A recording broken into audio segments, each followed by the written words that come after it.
এক লোক তার সারা জীবনের জমানো অনেকগুলো স্বর্ণ মুদ্রা একটি কলসের মধ্যে ভরে তার বাড়ির পাশে থাকা বড় একটি জঙ্গলের মধ্যে মাটির নিচে পুঁতে রেখে বিদেশে চলে গেল। অনেক দিন পর বিদেশ থেকে ফিরে আসার পর সে ওই জায়গাটির কথা ভুলে গেল। তখন সে খুবই চিন্তিত হয়ে পড়ল, কি করবে, কার কাছে যাবে, কিছুই বুঝে উঠতে পারছিল না। এক পর্যায়ে সেই লোকটি ইমামে আজম ইমাম আবু হানিফা রাহমাতুল্লাহি আলাইহির কাছে গেলেন এবং তার কাছে সমস্ত ঘটনাটি খুলে বললেন। ইমাম আবু হানিফা রাহমাতুল্লাহি আলাইহি লোকটির কথা শুনে তাকে বললেন, ভাই, আপনার কলস খুঁজে বের করার একটাই উপায় আছে, সেটা হচ্ছে আজকে সারা রাত আপনাকে নামাজ পড়তে হবে। লোকটি বলল, হুজুর, কোনো সমস্যা নাই, আপনার কথা অনুযায়ী আজকে সারা রাত আমি নামাজ আদায় করব। যে কথা সেই কাজ। লোকটি রাতের বেলায় নামাজে দাঁড়িয়ে গেল।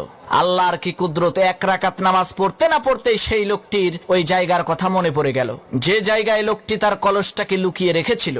লোকটি কোন রকম করে 2 রাকাত নামাজ শেষ করে একটা কোদাল হাতে নিয়ে জঙ্গলের মধ্যে দৌড় দিল।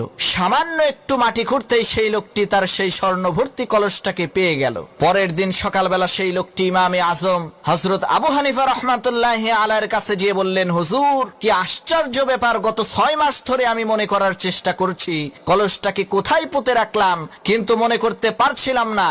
আর আপনার কথা অনুযায়ী নামাজে দাঁড়ানোর সাথে সাথেই খুবই বিস্ময়কর ভাবে আমার ওই জায়গাটির কথা মনে পড়ে গেল। হুজুর, দয়া করে বলেন এর কারণ কি? তখন হযরত ইমাম আবু হানিফা রাহমাতুল্লাহি আলাইহি বললেন, ভাই শোনো, তুমি যে সারা রাত নামাজ পড়তে চেয়েছিলে, শয়তান কোনোভাবেই তোমাকে সারা রাত নামাজ পড়তে দেবে না। ওই শয়তান নিজেই তোমাকে কলসটার কথা ভুলিয়ে দিয়েছিল, যাতে তুমি বিপদে পড়ে আল্লাহ তাআলাকে ভুলে যাও। কিন্তু বিপদে পড়ে যখন তুমি সারা রাত নামাজ পড়ার সিদ্ধান্ত নিয়ে ফেললে, তখন শয়তান চিন্তা করলো, তুমি যদি সারা রাত নামাজ পড়ো তার তো অনেক লস হয়ে যাবে। এ কারণেই শয়তান তোমাকে ওই কলসটির কথা মনে করিয়ে দিয়েছে, যাতে তুমি সারা রাত নামাজ পড়তে না পারো।